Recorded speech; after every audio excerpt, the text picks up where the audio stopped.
Radio Libertaire, la voix de la Fédération anarchiste, sans Dieu, sans maître, sans pub, à Racaille. La 227e, Thierry qui vient fouiller dans nos papiers. Non mais c'est honteux. Thierry. À Racaille, j'y suis. Non mais là, c'est un vrai perturbateur. Un anarchiste, quoi. Enfin bon. Anarcho-syndicaliste. Anarcho-syndicaliste, c'est encore pire. Pour une émission consacrée, toujours à l'artiste dans la société, l'artiste en dehors de celle-ci, l'artiste et l'engagement politique, l'artiste et la religion, l'artiste et la science, l'artiste et l'autorité. Et vous savez ce qu'on dit à l'autorité, à l'unanimité de cette petite équipe soudée? Oh l'emmerde! Avec notre camarade Piquet-Cou à la régie. Bonjour tout le monde. Notre Jean, qui aujourd'hui, pour la première fois en 5 ans d'émission en face de moi. Salut à tous. Et ma pomme, pour une émission qui s'intitule aujourd'hui Au bord de l'abîme. Attention, hein. Ça vous cramponner. On aurait pu l'intituler Jusqu'au vertige, hein, mais on en dira un peu plus tout à l'heure. Oui, surtout Jean. Pourquoi tu dis ça? Justifie-toi, mon camarade. Non, mon camarade.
C'était Flo qui interprétait Le sourire d'un môme. Oui, vous êtes sur Radio Libertaire, la voix de la Fédération anarchiste, sans Dieu, sans maître, sans publicité, le perturbateur Thierry s'est tiré. On va peut-être pouvoir commencer enfin cette émission. Avec, toujours je répète, notre Piquet-Cou à la régie, notre Jean en face de moi, notre hussards de la République qui écrit un roman en ce moment. Voilà. J'ai oublié la petite citation de Pierre Dac et Francis Blanche, qui s'ajoute à Pierre. Dans une guerre, c'est toujours l'adversaire qui commence. Et c'est toujours Dieu qui nous soutient contre l'adversaire qui lui-même est soutenu par Dieu. Voilà. Oui, cette chanson de Flo, une chanson assez terrible, pour évoquer non pas le cas Leonarda, mais qui est quand même emblématique de ce qui se passe dans le monde de la répression des sans-papiers, animé par le camarade Valls. Oui, c'est pas drôle. Bon, qui n'a à peu près rien à voir avec le socialisme, mais tout à voir avec la droite pure et dure.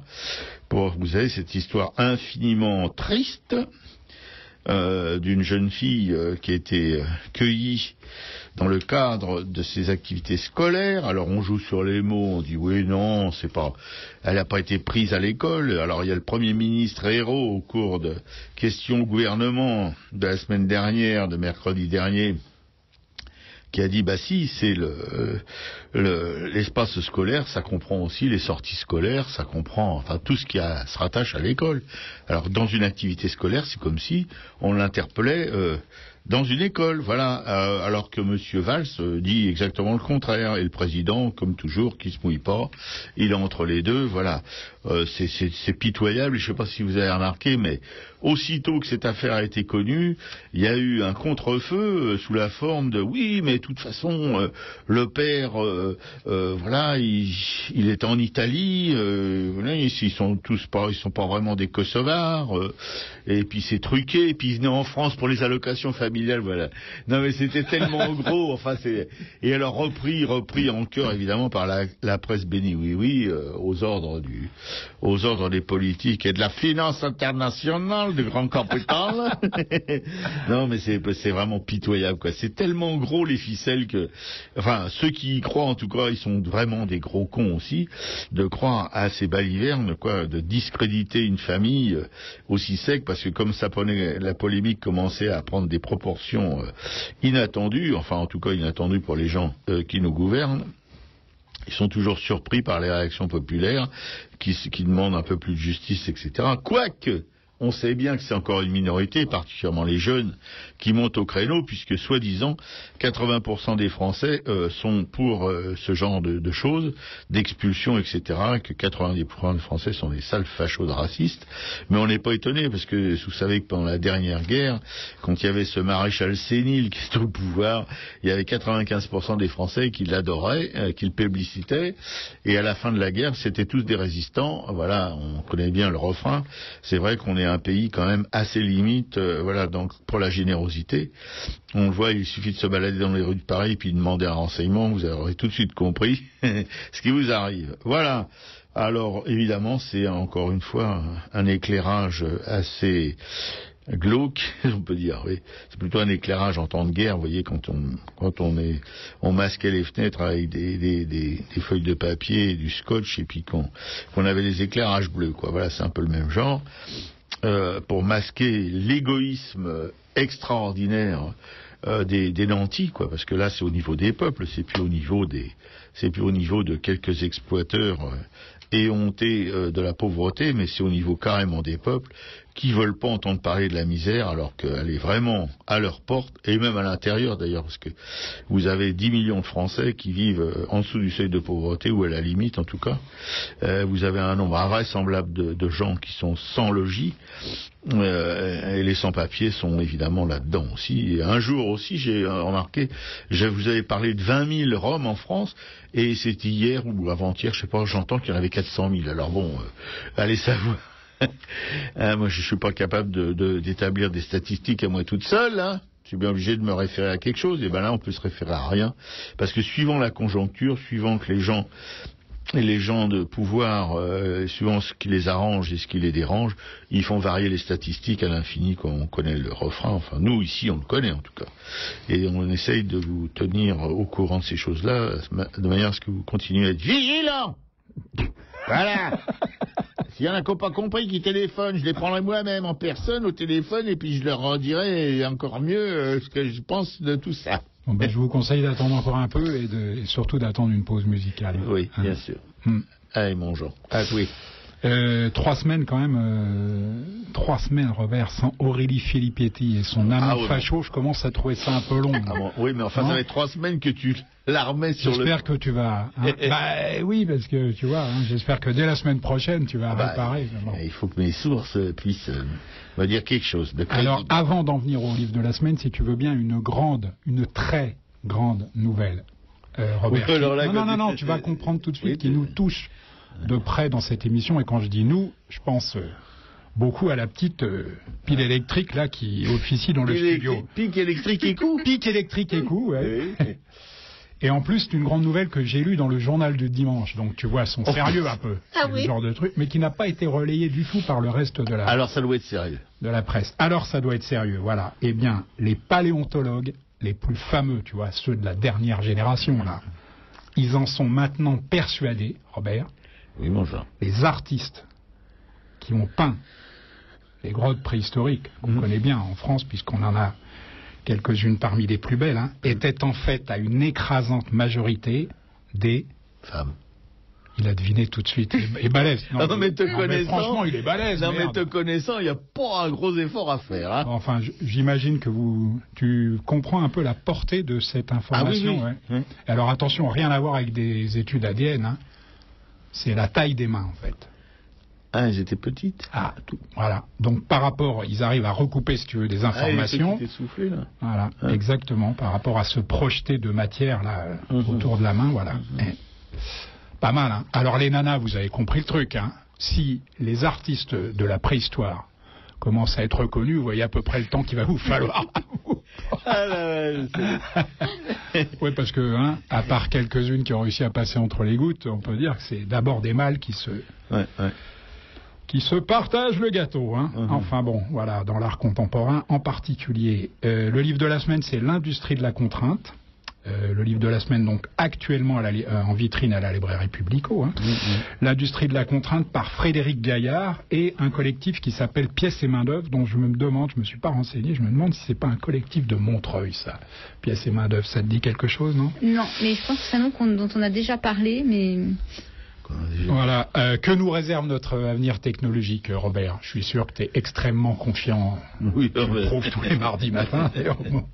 Au moment où tu introduis, si j'ose dire, cette émission, j'adore introduire. Les logiques à l'œuvre sont extrêmement puissantes dans le monde entier. Les gouvernements financent massivement la recherche, tu pourras pas le nier, et le développement d'une pléthore, mais alors de technologies, plus diverses les unes que les autres.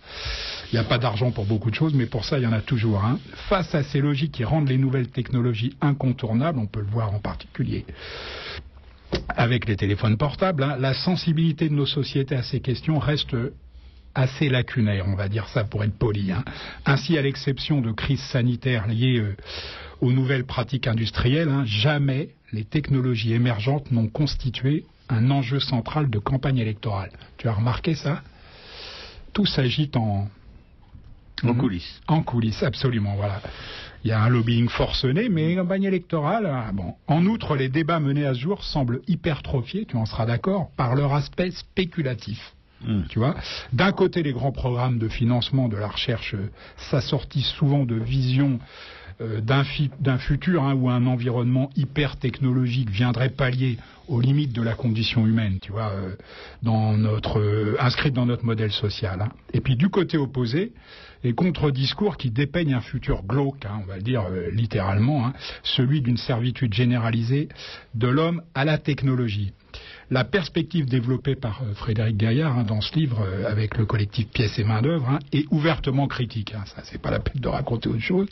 Ainsi, la société que dessinent ces ensembles de technologies est une société de la contrainte, on le comprend bien dans le titre, c'est-à-dire une société faite d'entraves à la liberté d'action, exercée par la violence ou par la règle sociale, morale et obligatoire. On peut juger le propos excessif, on ne le fera pas, mais au moins engage-t-il à un questionnement sur les enjeux politiques du développement technologique. Voilà, ce livre, L'industrie de la contrainte, donc par Frédéric Gaillard et le collectif Pièces et Main-d'œuvre, il est publié aux éditions de l'Échappée et donc il est actuellement en vedette à librairie Publico, 145 rue Hamelot, mais on vous donnera tout ça tout à l'heure plus précisément. Ouais, effectivement, c'est pas... Ouais, puis quand on a les dernières infos là sur ce qui se passe avec la NSA là, la NSI, on se doute que voilà, on est vraiment, on n'est plus propriétaire de nos vies, quoi. Ça, c'est le moins qu'on puisse dire. Alors, si vous prononcez au téléphone le mot terroriste, le mot Al-Qaïda, le mot bombe, le mot vengeur masqué, tous ces trucs-là, la NSA, ding, ils ont des logiciels qui traitent des millions d'infos et qui sont programmés pour relever justement. Le mot frigidaire aussi, il paraît. Ah ouais? Ouais, mais ce serait une erreur informatique. Moi, j'ai vu sur un site international pour les artistes plasticiens, c'est un truc anglais qui est sponsorisé par un grand marchand anglais, je me souviens plus de son nom, enfin bref, peu importe. Et il m'avait invité, je croyais que c'était tout seul, mais on est des milliers, à rejoindre leur site, et je voulais faire passer une peinture, une trilogie, les trois piliers de la colonie humaine. Alors il y avait le judaïsme, le christianisme et l'islamisme. Eh bien, ça passait pas parce qu'il y avait islamisme. Et j'ai capté le truc, j'ai viré islamisme, je l'ai remplacé par autre chose, qui voulait dire la même chose mais qui n'était pas le mot, et ils ont publié le truc, tu vois. Donc, même sur des sites d'artistes, enfin, soi-disant artistes en tout cas, eh ben, c'est vachement aussi, tu vois... surveillé. Voilà, ouais. Bon, à mon tour. Moi, je vais relater ce que j'ai vécu au Festival du Livre Écologiste. Donc, le Festival du Livre Écologique, c'est le Festival du Livre Écologique, une déambulation par une compagnie de théâtre que j'apprécie, une demande de volontaires pour tenir quelques heures le stand du journal L'Âge de Fer, un lieu, la Bellevilloise, une ancienne coopérative ouvrière de consommation, qui fut maison du peuple et au lieu de la militance ouvrière. Voilà, 4 bonnes raisons d'aller faire un tour dans le 20e arrondissement ce samedi 12 octobre. Quelques heures passées le samedi et le dimanche vont me permettre de pointer les contradictions d'un tel salon. Arrivé à 11h, je suis accueillie par un trentenaire affairé, à l'allure rassurante d'un socialiste bon teint et au discours convenu. Un look qui fait l'unanimité parmi les organisateurs, sûr de soi, sourire gypse sur une barbe de 3 jours. Je me suis demandé un instant si je n'étais pas dans un colloque entrepreneurial. Mais non, devant mon stand installé, je suis bien au bon endroit. L'heure prévue pour démarrer la déambulation théâtrale dans la salle de restaurant, la halle aux Oliviers, où un brunch est proposé aux participants, n'est pas respectée par les organisateurs, toujours aussi affairés et indisponibles. Le spectacle commence dans un brouhaha infernal devant des estomacs qui gargouillent, une longue file d'attente pour accéder au ravitaillement. Impossible de se concentrer sur les textes présentés. Le spectacle est conçu comme une déambulation à travers la Bellevilloise. Un guide embarque les spectateurs vers chacun des lieux où des acteurs récitent des textes. Mais là, c'est le flop. Ventre affamé n'a pas d'oreille, comme on dit dans le peuple. Dicton qui fonctionne aussi sur les branchouilles de l'écologie. Il s'agit de la 11e édition de ce festival, mais les organisateurs avaient oublié la programmation de la compagnie. Pas d'annonce non plus sur le tableau noir à l'entrée, ni sur leur site. Impossible d'avoir un interlocuteur attentif à la fin du spectacle pour mettre au point la représentation du lendemain. Les organisateurs ont toujours plus urgent à gérer, comme l'arrivée de Pierre Rabhi. C'est curieux, je pensais que nous étions réunis pour débattre et imaginer ensemble une ville plus humaine, porter plus attention à l'autre, améliorer le vivre ensemble, comme on dit. à moins que cela n'en reste aux lignes des nombreux ouvrages présentés sur les stands. Bon, je ne parle pas du stand de l'Arche de Fer, ce magazine édité sur papier recyclé au prix de 1 € le numéro, un incontournable de l'écologie, des initiatives citoyennes, qui distribue un peu de bonne humeur et d'espoir à travers ces pages. Voilà, une autre rencontre réjouissante quand même au milieu de ce business de l'écologie. 2 adhérents de Planète Lila à Vitry qui m'ont raconté comment 2 agriculteurs étaient salariés de cette association et cultivaient en bio 2,5 hectares sur un terrain prêté par la ville. De quoi fournir 140 paniers de légumes et 5 AMAP. C'est super.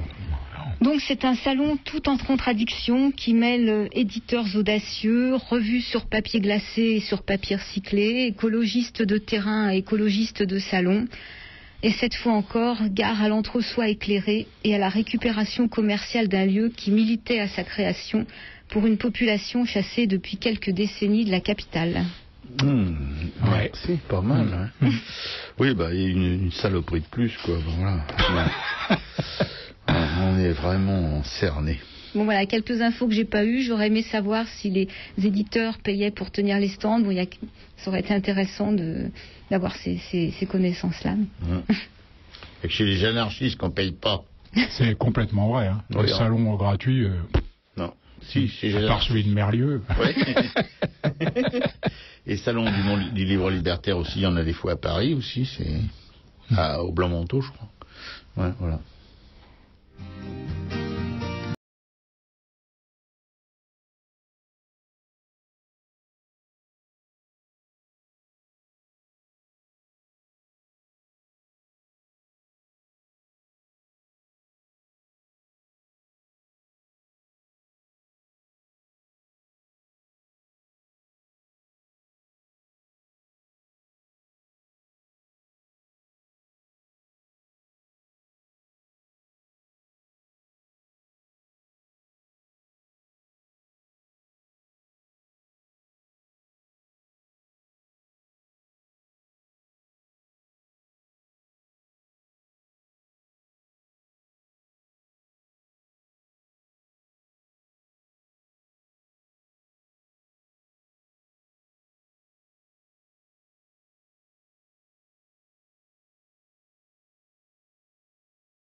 C'était Renaud qui interprétait les bobos.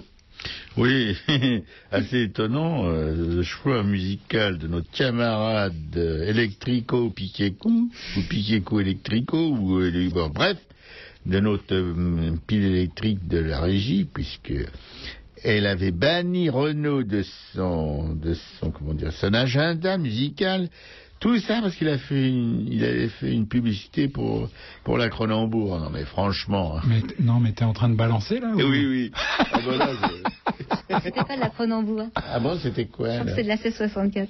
Ah bah oui, c'est encore pire, mais c'est mieux. Enfin, je veux dire, bon, bref, je déconne. Moi, je pense que Piqueco qui nous met du Renault, tu vois, c'est quand même la preuve un petit peu que les chiens peuvent faire des chats. Oui, un peu, oui. Sur Radio Libertaire, vous êtes là, oui? Non, vous n'êtes pas sur Europe 1 ou RMC, vous êtes bien sur Radio Libertaire, malgré nos digressions sur les humeurs de notre camarade de la régie. La voix sans Dieu, sans maître de la Fédération anarchiste, mais la voix quand même qui balance un peu par mon intermédiaire. Alors que dans cette émission, on se vante toujours de ne pas être des balances, mais entre nous, on peut se balancer. On balance pas les autres, mais entre nous, bon. C'est une façon de se donner à nous-mêmes l'absolution. Absolument. Voilà, c'est l'émission Arakaï avec notre camarade Piqueco à la régie, mais aussi à la programmation musicale, à la lecture de textes concoctés par notre hussard noir qui est en face de moi. Depuis aujourd'hui, ça fait 5 ans qu'on est côte à côte, et pour la première fois, on est l'un en face de l'autre, à se regarder dans le blanc des yeux. Je dirais que de face, c'est un peu ton meilleur profil. Oui, enfin, bon, j'aurais mieux dit ça de meilleur, parce que notre Piqueco qui va tout de suite causer après notre gens, évidemment, parce que lui, il est toujours prééminent dans cette émission, d'un texte de Ernesto Sabato, que notre camarade Henrik d'une émission dont je me souviens plus le nom, pardon Henrik. Oh, bravo. C'est quoi son émission?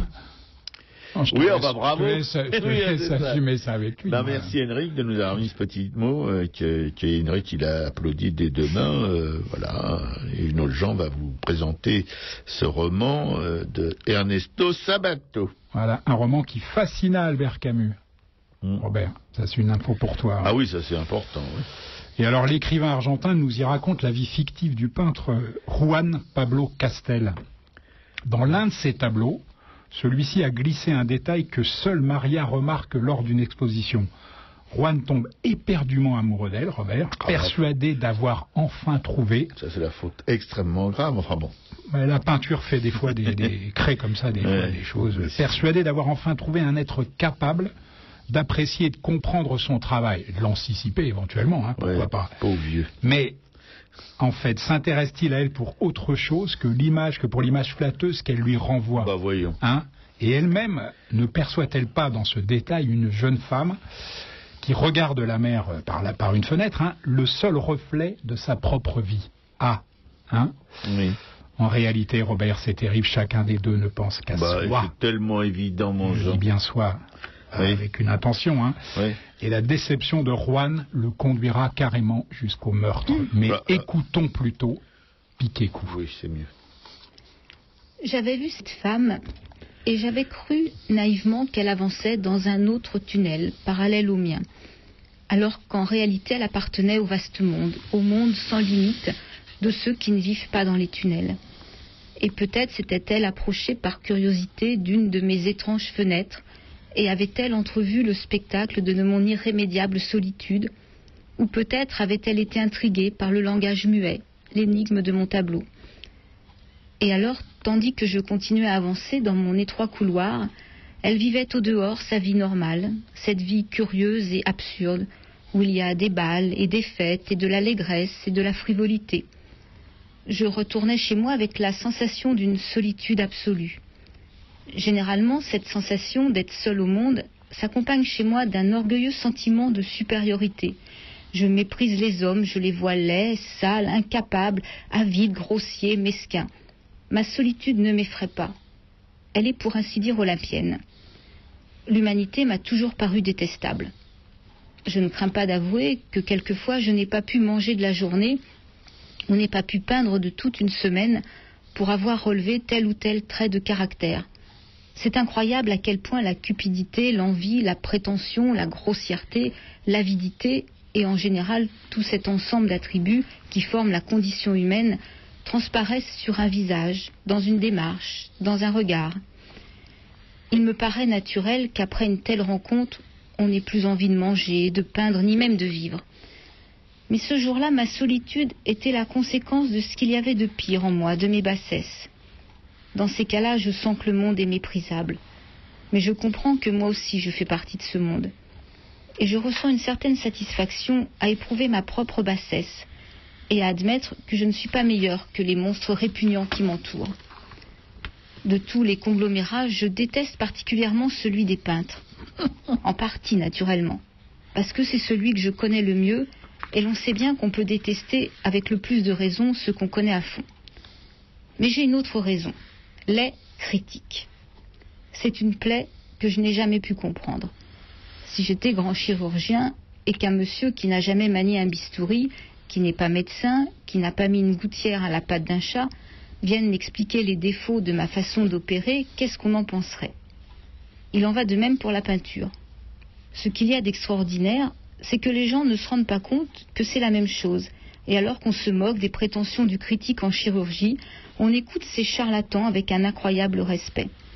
On pourrait écouter avec un certain respect les jugements d'un critique, à qui il serait arrivé de peindre, quand ce ne serait que des croûtes. Mais même en ce cas, ce serait absurde, car comment peut-on trouver raisonnable qu'un peintre médiocre donne des conseils à un bon peintre?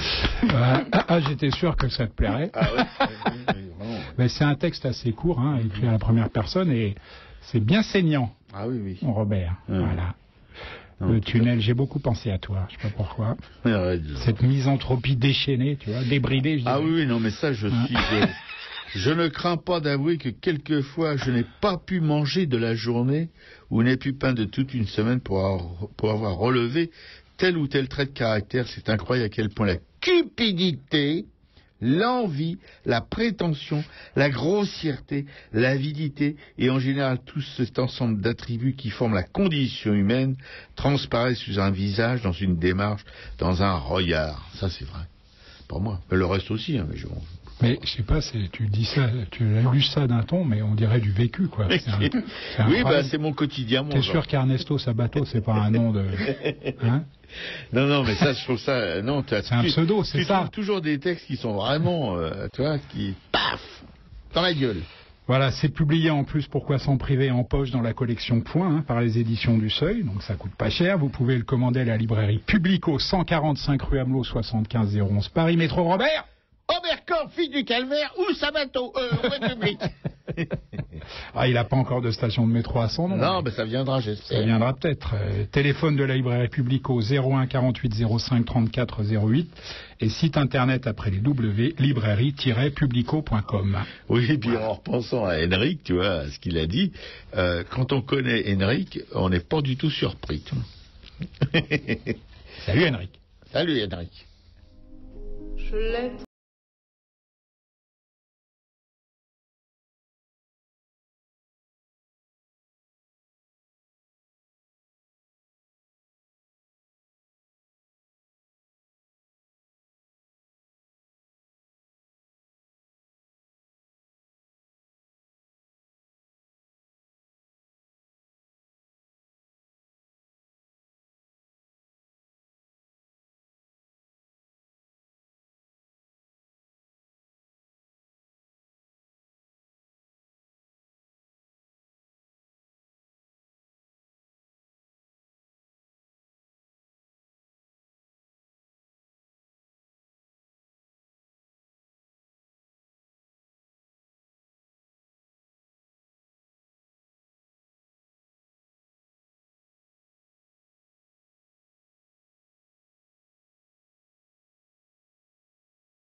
c'était Barbara qui interprétait La Solitude.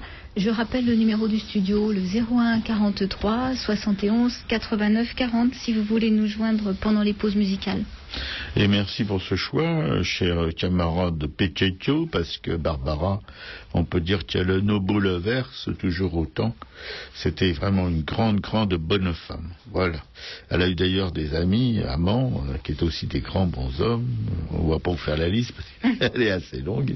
Enfin, tous les grands mecs qu'on aime bien, ils ont partagé certaines joies avec cette magnifique femme. Bon! Ben maintenant, je vais vous causer de quelque chose de moins drôle. Enfin, moins drôle, moins bouleversant que cette artiste immense de Benjamin Rabier. Voilà, parce que vous savez que l'émission, c'est au bord de l'abîme, c'est-à-dire la mise en abîme. Et qu'est-ce donc que la mise en abîme? Je laisserai le soin à mon camarade Jean de vous en parler avec plus de... Parce que lui, c'est vraiment, il a l'art et la manière de dénicher des sujets assez déstabilisants. Pour moi. T'exagères parce qu'on en a beaucoup parlé, donc à mon avis tu serais tout à fait capable de l'expliquer. Mais bien sûr, il est... Oui, c'est ça, oui. Non, mais elle n'est pas crédible, notre camarade Pichécou, qu'elle reste dans sa réserve, là, puis qu'elle non, mais pas. C'est un procédé, si tu veux, c'est vrai. Et nous, on n'aime pas, toi pas plus que moi, on aime les procédés. Mais dans l'émission, on va essayer d'aller un petit peu plus loin, quand même. Ouais. Oui, pas avec Benjamin Rabier, d'ailleurs. J'ai trouvé que tu étais allé un peu haut. Oui.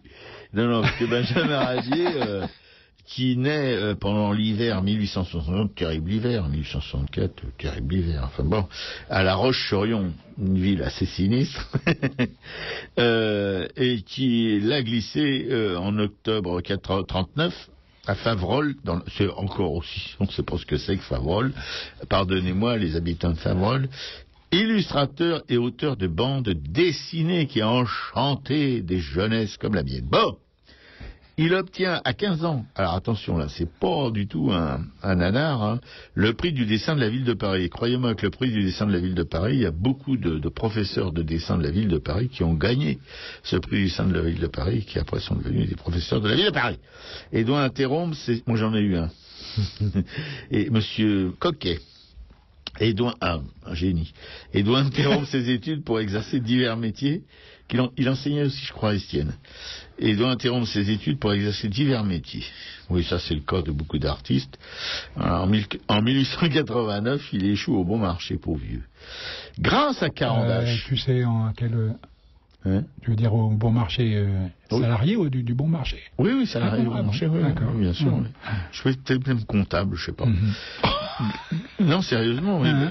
Grâce à Carandache, et là c'est là que ça devient étonnant, ils se sont rencontrés, et il lui a permis de bosser dans plusieurs revues françaises, qui publie évidemment, s'il bosse pour eux, qui publie ses dessins, La Chronique amusante, Gilles Blas illustré, ça dit rien du tout à la plupart de nos auditeurs, des jeunes générations, mais peut-être aux plus anciens, comme mon camarade stalinien, notre fidèle auditeur, lui il doit savoir de quoi je cause, mais aussi en Grande-Bretagne et aux États-Unis, tiens comme c'est bizarre, où il a du succès. Voilà, il a d'abord du succès en Grande-Bretagne et aux États-Unis avant de devenir illustre en France. Comme Rosa Bonheur. Ouais, non, mais puis pas qu'elle, il y en a d'autres, il y en a beaucoup d'autres. Même chez les impressionnistes, etc., quoi, qui ont du succès aux États-Unis, qui n'en avaient pas en France, quoi. Bon, voilà. Puis régulièrement, il publie aussi dans Le Rire et Pêle-mêle, voilà. Le Rire, on connaît, Pêle-mêle, je connais pas, enfin bon. Qui lui permettent de sortir ses premiers albums, Tintin Lutin. Retenez bien ça, Tintin Lutin. C'est lui dont Hergé s'inspira plus tard, ce vil copieur. Ouais. Et attendez, c'est pas fini, parce que bon, il a aussi copié Hergé pour Tintin chez les bolcheviks, hein, parce que lui, il est allé jusqu'à Moscou en moto. Et il a relaté ça dans un truc, je sais plus quoi, enfin bon. Il s'impose comme un auteur à succès dans L'assiette au beurre et Le chat noir, ça tout le monde connaît aussi, enfin, les vieux. Il dessine pour les enfants en 1903 dans La Jeunesse illustrée, première illustrée moderne pour les enfants. Ouais, j'en ai connu. Il y livre jusqu'en 1919 des histoires courtes mettant en scène animaux ou enfants farceurs. Il tient avec Georges Ombry le rôle de dessinateur principal dans le premier numéro spécial, celui de 1903, lui est confié. Oui, dans le premier numéro. Seul dessinateur du journal a dévié du gaufrier, j'aime bien l'expression, a dévié du gaufrier strict des images d'Épinal. Vous savez ce que c'est que les images d'Épinal, hein? Il y a un rouge, un bleu, un blanc, un noir. Enfin bon, il n'y a pas beaucoup de couleurs. Hein. Peut-être du jaune aussi, voilà. Les couleurs primaires. Du vert aussi. Oui. Mais vraiment, ça, c'est les couleurs qui hurlent. Il n'y a pas de la nuance là-dedans. Voilà. Seul dessinateur du journal a dévié du gaufrier strict des images d'Épinal, jouant sur le format des vignettes, la réduction des textes, jusqu'à s'en passer. Vous voyez, déjà réduire les vignettes, jouer avec les vignettes, c'est déjà scandaleux. Hein. Mais alors en même temps, je supprimais le texte. Alors là, bon, on revient aussi, on est plein dans le cinéma muet. Hein. En 1907-1908, ça c'est pour Montjean que je donne des dates comme ça, parce qu'autrement ça le déstabilise quand on parle dans le vide. Il publie un journal, Histoire comique et naturelle des animaux. Il écrit des pièces de théâtre. Ma veuve s'amuse avec José de Béris, Julius inconnu, enfin pour moi en tout cas. Malgré ses succès, il garde jusqu'en 1910 un travail au Halles. Tu vois, hein? Non, c'était pas au Bon Marché, c'était au Halles. Il garde un travail au Halles et prend sa retraite à cause du surmenage. Bon. Il me fait penser à quelqu'un, mais je ne dirais pas à qui. Oui, non, c'est ça. En 1900, oui, moi ça me fait penser à quelqu'un qui est en face de moi, mais enfin bon. En 1916, dessins animés et publicités pour la cinémathèque Pathé Baby, il crée de nombreux dessins animés. Hergé disait, alors il a pas besoin de le dire, on avait compris, hein. J'ai été immédiatement conquis par ces dessins, et une fois, très simple, deux fois, frais, robuste et joyeux, et une fois encore, et d'une lisibilité parfaite. Oui, c'était plus facile à copier. En quelques traits charpentés, tout était dit. Le décor, les acteurs en place. La comédie pouvait commencer. Et attendez, ce que je vous évoquais tout à l'heure, un voyage en Russie, le voyage que Rabier fait en moto jusqu'à Moscou, inspira Hergé, qui le prendra comme modèle de Tintin. Vous voyez, Rabier avait déjà créé un héros surnommé Tintin Lutin et habillé en pantalon de golf en plus. Non mais, c'est scandaleux. Pourquoi pas? Hein, oui. Alors, évidemment, c'est une figure majeure du dessin animalier, on s'en serait douté, hein, c'est pas la peine d'appuyer là-dessus, et des fables de La Fontaine. Oui, c'est assez génial, les fables de La Fontaine, pour les apprendre, en tout cas, avec les dessins de Rabier. Le roman de Renard, aussi, une histoire très ancienne, évidemment, qui a été aussi illustrée par Samivelle dans l'histoire d'Isengrin, et l'histoire naturelle de Buffon. Alors, il faut le faire, quand même, l'histoire naturelle de Buffon. En 1921, Léon Bell s'inspira d'un dessin de Rabier. Alors, vous voyez, c'est encore Rabier. Imaginez. Pour la vache qui rit, qui décore les camions de transport de viande fraîche pendant la Première Guerre mondiale. Vous savez, celui qui allait ravitailler les poilus qui se faisaient massacrer dans les tranchées. Et c'est surnommé la vache qui rit, mais W-A-C-H-K-Y-R-I-E. La Valkyrie. La Valkyrie. Ouais, on peut penser à la Valkyrie, enfin c'est un jeu de mots. Et alors voilà, c'est à la fin de ce blabla interminable que je vais revenir sur la mise en abîme. La mise en abîme, oui, justement dans cette vache qui rit. Vous savez qu'elle a des boucles d'oreilles avec des boîtes de vache qui rit plus mini. Et sur ces boîtes de vache qui rit, il y a la vache qui rit avec ses boucles d'oreilles mini qui pourrait être à l'infini. Jusqu'aux limites de perception de notre œil. Voilà, c'est ça. Et c'est ça la mise en abîme, enfin, une partie. Il y a d'autres façons de mettre en abîme, même en littérature. Mais Jean vous parlera de tout ça mieux que moi. Et puis, mais vraiment, c'est vrai que la vache qui rit, alors, quand on est enfant et qu'on regarde ça, qu'on découvre ce truc-là, c'est fascinant, quoi, parce que on peut obtenir le même résultat si on se regarde devant une glace, dans une autre glace. Ouais.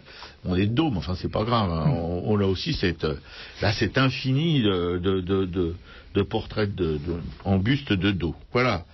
C'était ma participation modeste à cette histoire de mise en abîme que notre Jean nous a concocté, comme toujours un petit coup de tordu ce mec. Hein. Il nous réveille de notre somnolence, voilà, du troisième âge, en quelque sorte. Hein. Tu connais le comble du... Non. Non, je vais le savoir, hein, tu vas me le dire tout de suite. De l'absurde. Non.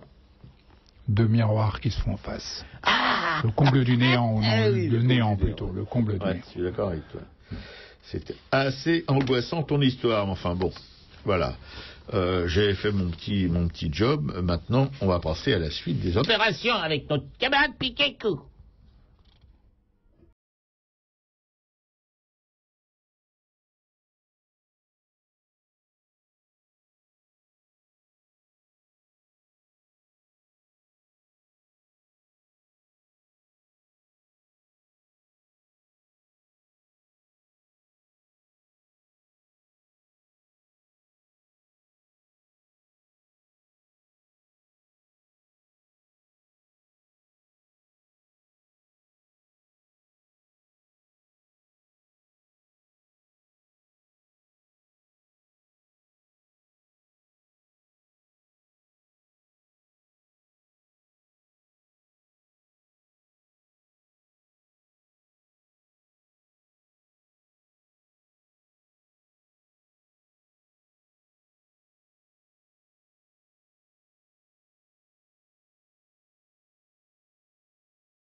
Donc c'était un morceau de Vivaldi, le Gloria, pour annoncer ce que Jean va nous raconter.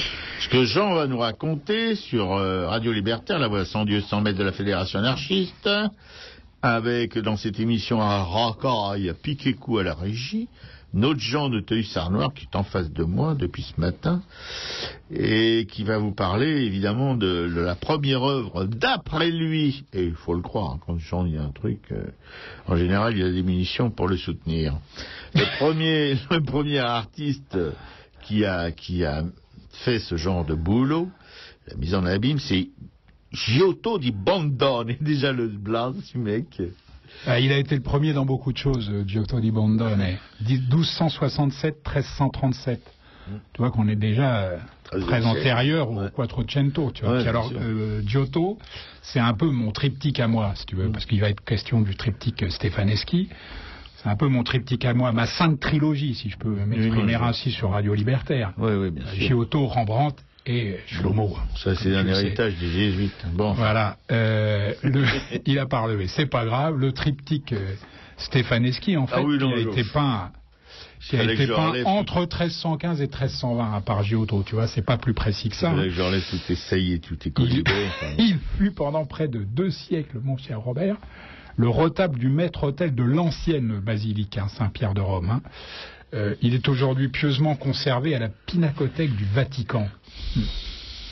Je te conseille pas autant de fréquenter la Pinacothèque du Vatican que tu fréquentes celle de Paris. Ça pourrait créer des dommages irréversibles.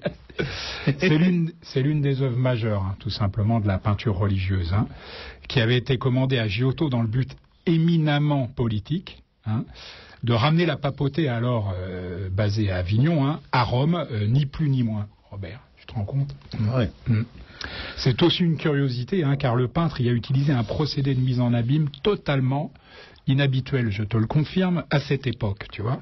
Le commanditaire, le cardinal Stefaneschi, chef de l'église de Rome, donc celui qui tenait absolument à ce que la papauté soit ramenée dans la capitale italienne, y est représenté à genoux et portant le triptyque sur lequel il est représenté à genoux, portant le triptyque, etc.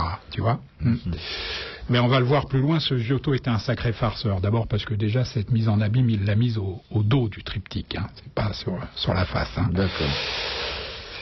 Et je vais vous raconter quand même deux petites histoires de Giotto que vous avez déjà entendues, mais enfin une petite piqûre de rappel, c'est pas méchant. Hein. En 1278, par un petit matin d'été, hein, le maître toscan Cimabue, Robert, alors en pleine gloire, ça commence à te dire quelque chose, se promène en petite montagne, hein, près de Vespignano. J'avais peur que tu dises en petite tenue.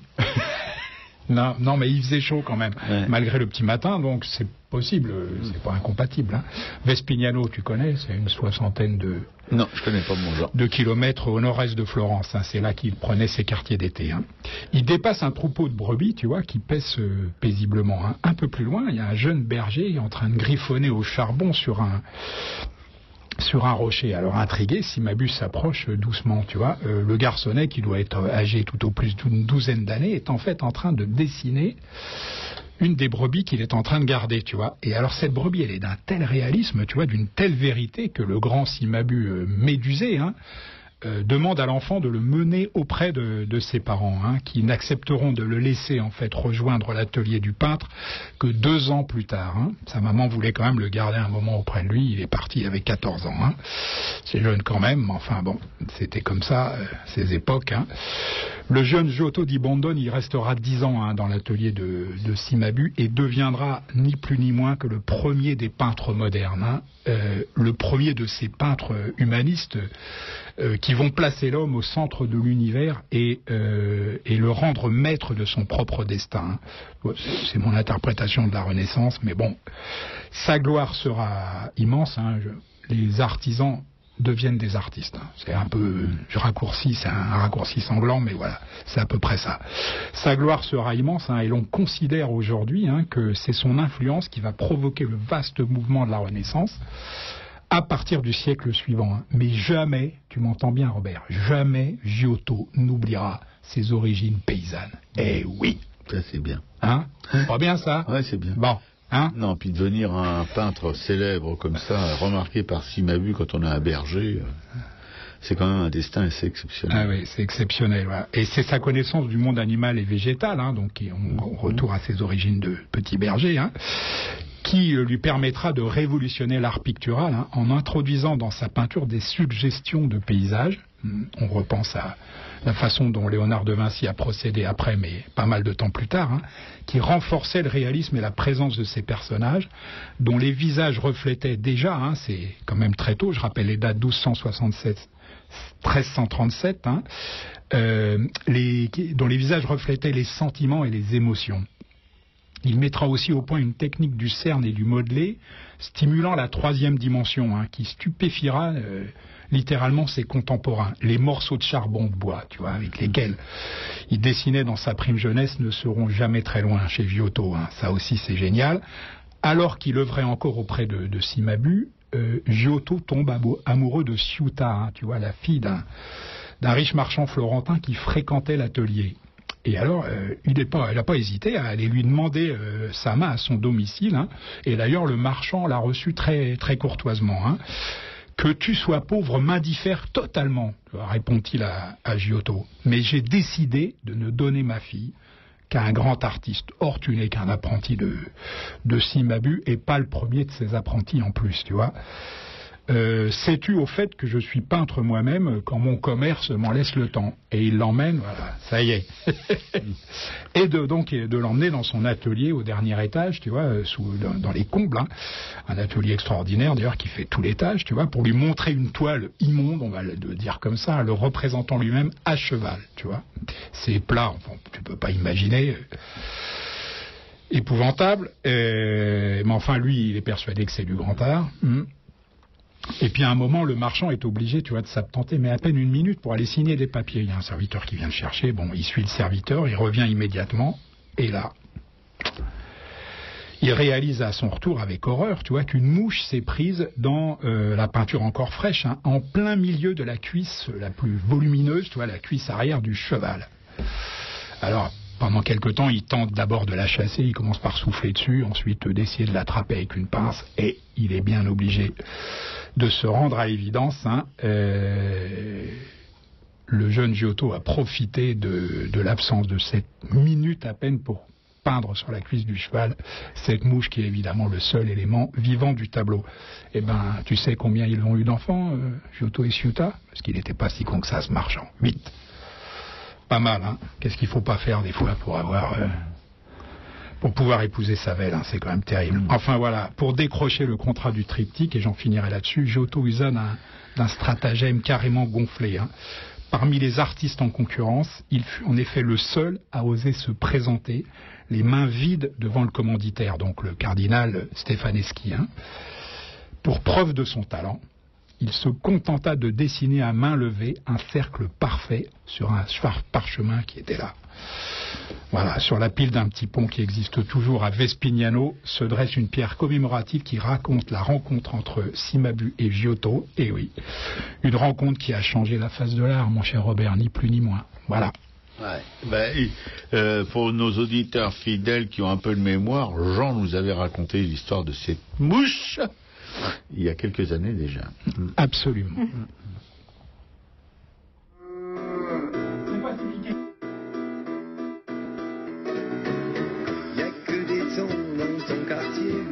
J'ai pas pris mon chalutier. Si au moins tu me l'avais dit, j'aurais trouvé des fils d'acier. Qu'est-ce qu'on va faire après nuit? On va sûrement aller bouffer. Et dans ce bon mélomélie,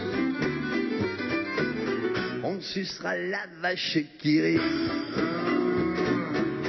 On se chamaille, on fait des cons, il y a de la rassaigue et du melon et du bon vin et Claude des gens qui nous récitent ces chansons.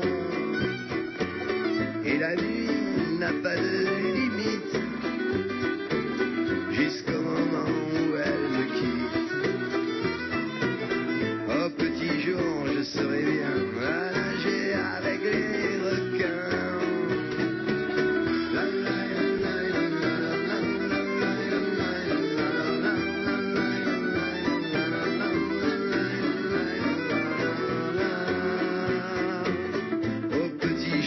Je serai bien à nager avec les requins. Et dans ce bon mélomélie, on sucera la vache qui rit. Puis viendra l'heure de l'addition, quand il ne reste que des cons et que c'est toi qu'on a choisi pour aller tirer l'eau de vie. Merci pour tout, c'était très bien. J'ai profité, on se voit rien. Mais puisqu'il me faut revenir, je prendrai bien un verre de vin.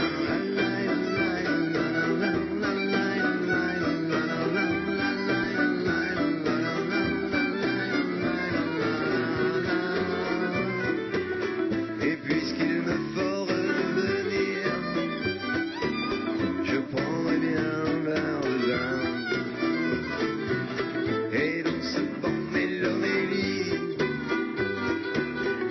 sucera la vache qui rit. Voilà. C'était Jeff Circus qui interprétait la vache qui rit. C'était une petite piqûre de rappel pour le blabla de Robert sur Benjamin Rabier. Oui, sur Radio Libertaire, la voix de la Fédération Anarchie, toujours sans Dieu, sans maître, sans pub, la seule radio libre du monde. Enfin bon, là on écoutait dans le monde entier. Je vous le dire. Nous, on a un correspondant en Finlande, Juju, dont je ne vous ai pas parlé, je le regrette, parce que j'ai fait partir assez vite l'émission, puisqu'on a eu un perturbateur en la personne de Thierry de comment dire ça ? Blues en Liberté. De Blues en Liberté, c'est un sacré numéro celui-là. Bon, non, on l'aime bien, mais bon, il est un peu gamin, quoi, à 80 ans passés. Bon. Et voilà. Il y en a d'autres ici. Hein. Oh, il y en a, oui, ben oui, je racaille. La 227e, il piquait quoi, la régie, est en train de manipuler ses petits potards, de répondre au téléphone, une certaine, comment tu m'as dit? Pierra. Une certaine Pierra qui a appelé, qui voulait me parler.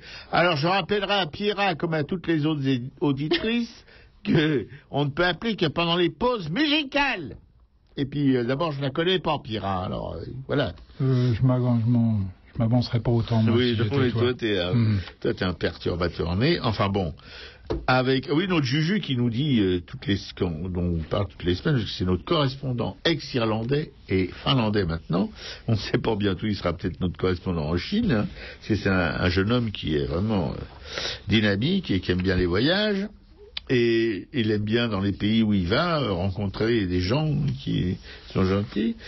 Et je m'arrêterai là parce qu'il y a des gens qui me regardent de l'air sévère et qui nous disaient qu'il y a des grands scientifiques qui s'intéressent à l'art mais que les artistes en général, d'ailleurs ils s'intéressent qu'à eux, les artistes, c'est simple, tout ce qui est en dehors d'eux, ce que dit donc Sabato dans son texte, c'est exactement ça. Voilà, parce qu'il trouve que le monde entier autour d'eux est pourri. Et notre piqué coup tout de suite qui va vous causer dans le poste d'un texte concernant la mise en abîme de Van Eyck et pour sa peinture les Époux Arnolfini. Voilà, une nouvelle mise en abîme, ouais. L'œuvre célèbre du peintre flamand primitif Jan Van Eyck, les Époux Arnolfini, un tableau à l'huile sur bois de chêne réalisé à Bruges en 1434. Alors que voit-on dans ce tableau ? Un couple aristocratique, richement vêtu, dans une pièce étroite, comme celle d'une maison bourgeoise. Le lit la domine, comme c'est l'usage dans les pièces de séjour privées. La pièce est éclairée par une fenêtre vitrée sur la gauche. Il s'agit probablement de l'homme d'affaires italien Arnolfini. Le couple se tient debout, nous fait face, la main gauche de l'homme tenant la main droite de la femme. Un geste solennel signifiant que ces deux personnages étaient probablement en train de se marier. Un chien est à leurs pieds, et entre les deux époux au plafond, un lustre en métal dont seule une bougie est allumée, qui est une tradition symbolique moyenâgeuse représentant le Christ qui voit tout, qui est témoin de la promesse solennelle. En dessous, un miroir rond en verre décoré de 6 médaillons peints représentant la passion du Christ. Miroir que les Français appelaient miroir de sorcière, parce qu'ils élargissent de manière mystérieuse le champ de vision de l'observateur. Donc que voit-on dans ce miroir ? Voilà, c'est là que nous parlons de mise en abîme. Le miroir a toujours été important dans la peinture flamande, et s'il a toujours eu un rôle plastique dans la peinture, permettant par exemple de refléter la lumière, il se dote aussi d'une dimension symbolique, offrant à l'œil du spectateur une scène à part dans le tableau. La minutie du peintre se retrouve dans le traitement de la scène qui est fait. Il peint donc dans ce miroir l'intégralité de la pièce dans un espace minime. Nous voyons le couple représenté de dos ainsi que 2 autres personnages, mais également les poutres du plafond de la pièce qui est invisible sur le tableau, ainsi qu'une vue de Bruges par la fenêtre vitrée, elle aussi non représentée sur le tableau.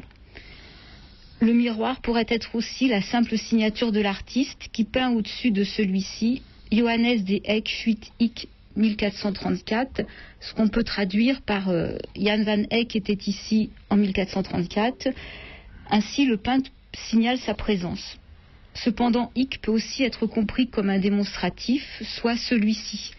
Dans ce cas-là, le tableau serait peut-être alors un autoportrait du peintre, alors interprété comme le tableau de mariage du peintre lui-même, et le peintre représenterait alors son espace. Oui, c'est à noter aussi que le personnage au fond, là, dont on a pensé qu'il était sans doute Jan Van Eyck, il est en blouse bleue, qui était vraiment l'attirail de l'artiste. Oui, des artistes à cette époque. C'est un tableau fascinant, hein, ça, bien choisi. Et il y a une foultitude de détails, effectivement. Ouais. Alors, on peut le voir au Louvre, non, celui-là, ou pas ? Je sais pas, parce qu'il y a un cabinet... Je ne sais plus où il est, les époux Arnolfini.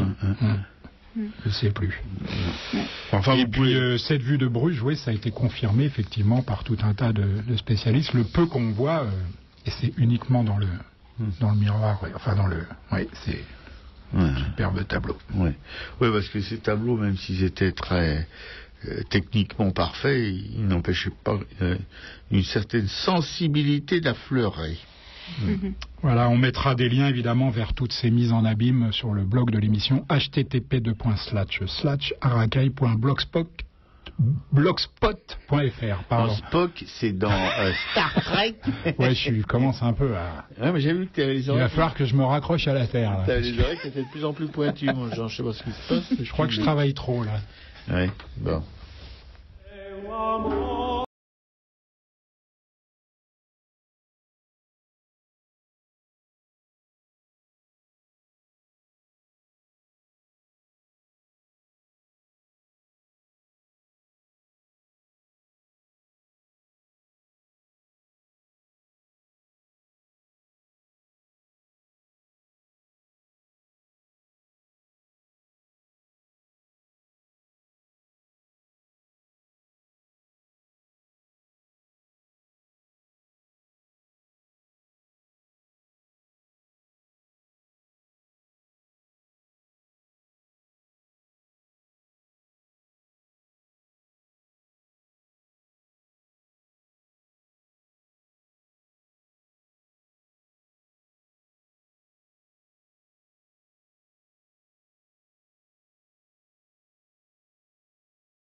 Voilà, c'était l'ensemble Gilles Binchois qui interprétait Meu Amor, Meu Amorino.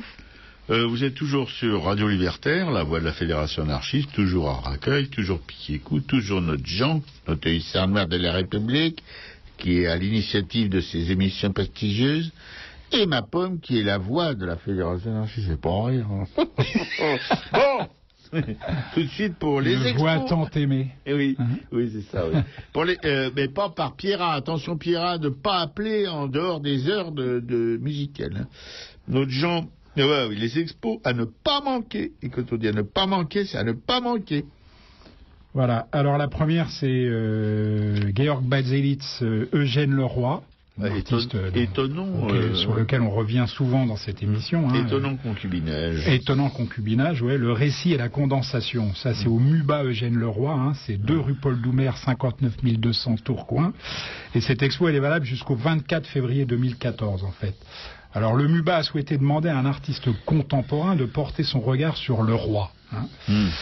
Le musée qui est constitué de la donation qui a été faite par les enfants d'Eugène Leroy. Peu de choses unissent pourtant Leroy et Baselitz, hormis la peinture et l'admiration critique que le second voue au premier. Depuis qu'il a découvert son œuvre au début des années 60 à la galerie Claude Merdard à Paris. Alors, est-ce assez, Robert, comme argument pour exposer côte à côte les immenses portraits tête en bas, réalisés avec une peinture aussi mince que de l'eau, selon les dires de Baselitz lui-même, et les tableaux d'Eugène Leroy, dont les sujets ne sont que prétexte à explorer la sensualité, exécutée avec une peinture, là, à contrario, aussi épaisse qu'une accumulation de fientes de pigeon, selon la pauvre expression de Baselitz. Oui, elle est vraiment pauvre, l'expression. Ouais, c'est pauvre. Cette première expérience de confrontation, qui met en scène près de 40 tableaux de très grand format de Baselitz et une vingtaine de peintures seulement d'Eugène Leroy, ressemble davantage, on va dire, à 2 parcours parallèles, qui n'ont de rapport que dans le discours. Ouais. C'est un peu critique ce que je vous raconte, non, mais bon, très bien. L'exposition dérange aussi par une surreprésentation de Baselitz par rapport à Leroy. Tant qu'à faire, nous, on aurait fait l'inverse. Qui disait d'ailleurs de Baselitz après l'avoir rencontré, c'est moi qui l'ai fait. Ouais. Alors, exposition à ne pas manquer ou à manquer absolument, ça, c'est à vous de voir. Voilà. Ouais, et aller voir sur place. Ouais, rien que pour aller voir sur place. Tourcoing, c'est vraiment un petit bled comme on les aime, mais n'y allez pas l'hiver parce que des fois on peut vraiment se geler. Et je vois mal dans cet espace qui est quand même pas immense. Je sais pas comment ils ont pu foutre les immenses cacas de Baselitz, mais bon. Voilà. Ouais. Je vois qu'un petit voyage, mais vous faites comme vous voulez. Ah oui, non, moi j'irai parce que j'irai pour revoir le roi. Et puis Baselitz, je déteste pas vraiment, mais pour moi non, il y a des choses très intéressantes. Oui, il y a des choses très intéressantes, mais qu'il avoue lui-même que sa peinture, c'est de l'eau, enfin, c'est des frottis. Pour moi, c'est pas vraiment les peintres qui font des frottis, quoi. Les peintres, ils font de la pâte. Deuxième exposition, 1963, Tous en grève dans les mines. Au musée de la mine, fosse de Loire, rue d'Archin, à Lewarde, jusqu'au 31 décembre 2013. En juin 1960, le plan Jeannenet prévoit le repli du charbon comme source d'énergie avec la fermeture progressive des mines. En 1958 déjà, les salaires des mineurs n'avaient pas été indexés sur le coût de la vie, et en 1962, des augmentations leur avaient été refusées, contrairement aux ouvriers des entreprises nationalisées. Confrontés à cette remise en cause de l'exploitation houillère en France et à la baisse de leurs salaires, les mineurs du Nord-Pas-de-Calais se mettent en grève en 1963, suivis au niveau national par l'union de toute la corporation minière. La grève va se poursuivre pendant 35 jours, pendant que d'immenses manifestations se déroulent dans les grandes villes des bassins miniers, rassemblant jusqu'à 80 000 manifestants à Lens. Le centre historique minier a choisi de célébrer ce 50e anniversaire de la grève de 1963 en proposant une exposition composée d'une 40aine de photographies, des affiches et des archives retraçant tous les aspects de cette grève dans le bassin minier, les événements, les manifestations, l'entraide. Voilà, qui seront suivis peu après par le démantèlement des mines anglaises. Voilà, alors je ne sais pas qui a l'intention d'aller dans le 59 ces jours prochains, mais c'est 2 expositions. Elles sont toutes les 2 tentantes.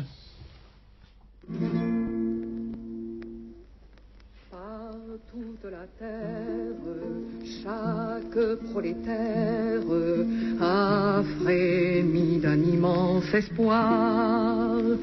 Ceux d'Oviedo d'un splendide élan ont rejeté soudain leur carcan, ont pris le pouvoir. Ceux d'Oviedo,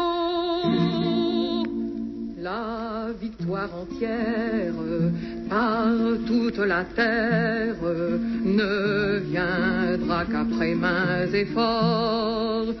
Ceux d'Oviedo ont lancé l'action. L'Espagne a touché du doigt l'essor des révolutions. À Oviedo, ces durs gars tranquilles de la mine hostile, armés d'explosifs de chantier, sous leurs barrettes en bourgerons noirs, ont pris d'assaut palais et manoirs, héros ouvriers, ceux d'Oviedo. À leurs cigarettes, allumons la mèche de leurs grenades de fer blanc. Pendant des jours, ils ont repoussé les mercenaires contre eux lancés par les possédants. Ceux d'Oviedo, ces sans sous-mi-mailles en pleine bataille ont protégé les gens, les biens. Parmi l'horreur de la lutte à mort, il préparait un plus juste sort, les droits et le pain, ceux d'Oviedo. Tremblante de haine, lâche et inhumaine, la réaction les écrasa.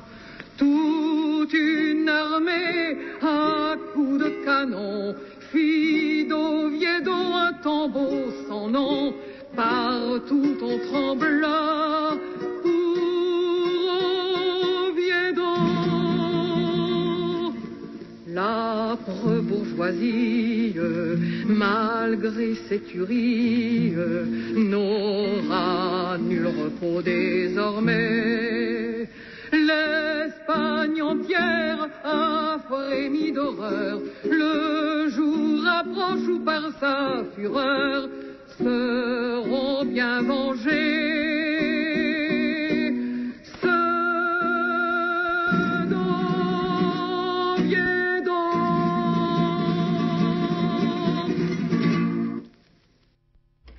C'était Ceux d'Oviedo, un chant populaire des mineurs en grève. Ah oui, mais Pierrat, Radio de la Aracaille, sur Radio Libertaire, la voix de la Fédération anarchiste, qui s'est absentée pour parler avec Pierrat.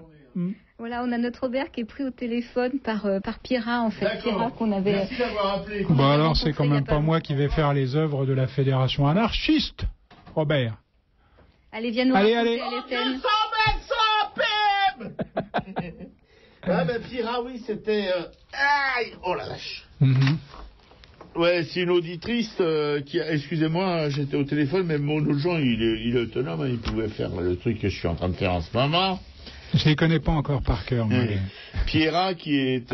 C'était la dame âgée que j'ai raccompagnée au métro, au bus à la soirée rencontre. Mais tout à fait, bien sûr. Ouais, tu t'en rappelles, mon Jean? Bah, moi, je m'en rappelle. Comment toi, t'as pu oublier? C'est son nom que j'ai oublié. Bon, on est désolé, bravo. Pierrat, d'avoir oublié votre nom. Oui, on est désolé. Non, mais moi, j'ai une petite tête, hein, Pierrat. Il faut m'excuser. Désolé, mais on rappelle quand même que l'enfance de Robert a été enchantée par les dessins de Benjamin Rabier, qui est mort en 1939. Ça vous donne quand même un peu... Dégueulasse. Voilà, bah, merci d'avoir appelé, Pierrat. Ben, on se rappellera un de ces quatre, hein, où tu pourras rappeler. Voilà. Ah, c'était sympa, oui. Oui, c'est une dame âgée qu'on a raccompagnée au métro Gallieni, enfin au bus, parce qu'elle était venue à la soirée rencontre, et puis elle commençait à être un peu fatiguée, donc je l'ai raccompagnée. Elle avait surtout un sac énorme. Pour vous parler tout de suite déjà de la Fédération anarchiste, après cet intermède de Pierrat, déjà les œuvres, bon, je vous parle des éditions du Monde Libertaire, pour un bouquin qui s'appelle « Regard sur l'obscurantisme religieux et la nécessité de le combattre ». En latin, en sanskrit, en arabe ou en hébreu, la religion opprime. C'est pas un scoop pour les anards, mais enfin bon, il y en a quelques-uns qui devraient se réveiller à propos de ça. Un siècle après la loi de séparation des églises et de l'État, on dit bien des églises et de l'État, c'est pas simplement de l'Église. De nombreuses publications reviennent sur cette spécificité qui fit qu'enfin la France ne soit plus qualifiée par le Vatican de fille aînée de l'Église. Il faudrait qu'on m'explique une fois pour toutes, je ne vais pas retourner voir l'aumônier de mon enfance pour lui demander, il foutra un coup de pompon dans le cul, ce que ça veut dire, quoi. Enfin, cette idée de laïcité, peut-être que notre gens, élèves des jésuites, pourraient me le dire. Cette idée de laïcité issue de la Révolution française est devenue la loi en 1905. Mais elle est maintenant attaquée par les cléricaux d'origines diverses et variées. Ça, on le sait, ils essayent tous de bouffer de la République, surtout ces thunes à la République, parce que n'oublions pas que les écoles privées, qui sont la plupart du temps des écoles confessionnelles, sont subventionnées par la République laïque. Je trouve ça un peu gros. C'est une loi qui a été votée du temps du général... vous voyez ce que je veux dire? De cette espèce de grand épondeur d'andouille, là. C'était une loi Debré, je crois, le père de l'actuel président comment dire, on appelle ça, Debré, c'est le président du Conseil d'État. Du Conseil d'État. Voilà, c'est ça. Bon, voilà. Alors j'aime bien parce qu'il se bouffe de la République et de la laïcité à longueur de journée, mais en tout cas il profite au détriment, de mon point de vue, de l'école laïque, qui en a extrêmement besoin de thunes pour qu'il y ait moins de gamins dans les classes et que les classes populaires puissent accéder aux universités, etc., etc., etc. Je ne voudrais pas en faire un roman parce qu'en plus, les écoles privées, les écoles conventionnelles, en général, c'est payant. Et en plus, ils se gavent des subventions de l'État. Il faut le faire quand même. Bon. Alors, il y a cette librairie Publico, les éditions du Monde Libertaire, c'est fait. Je vous en donnerai pas plus parce que j'ai oublié de marquer le prix, mais enfin, les éditions du Monde Libertaire, c'est entre 5 et 10 euros, des fois encore moins que 5 euros. C'est pas cher du tout. Et à la librairie Publico, vous pouvez les trouver. La librairie Publico qui a besoin de vous pour survivre. Peut-être. Au bout de 60 ans de bons et loyaux services, cette librairie est en danger. Elle est en danger plus que jamais. Ouais. Alors vous pouvez donc la visiter le plus souvent possible pour acheter du bouquin, mais pas que des bouquins. Il y a des tas de sollicitations commerciales à l'intérieur de cette petite librairie révolutionnaire. Et il y a une souscription aussi qui est levée pour elle, quoi. Il y a des gens qui filent des sommes assez considérables d'ailleurs pour la soutenir. Voilà.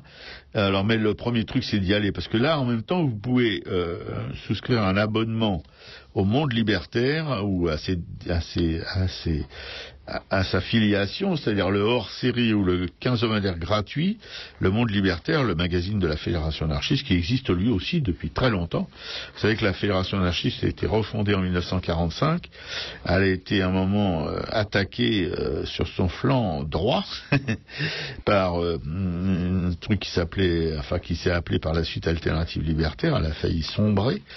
C'était un coup tordu, mais après on a relevé la tête.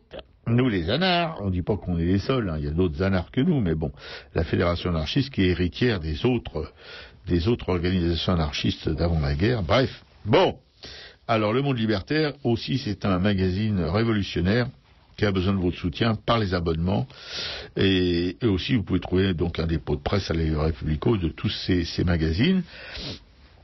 Et puis Radio Libertaire, où vous êtes en ce moment, que vous écoutez en ce moment. La fin, je sais, ça doit en gaver quelques-uns, mais tant pis, on fait notre boulot de militants, nous. On a bien le droit de faire de la propagande pour nos œuvres aussi.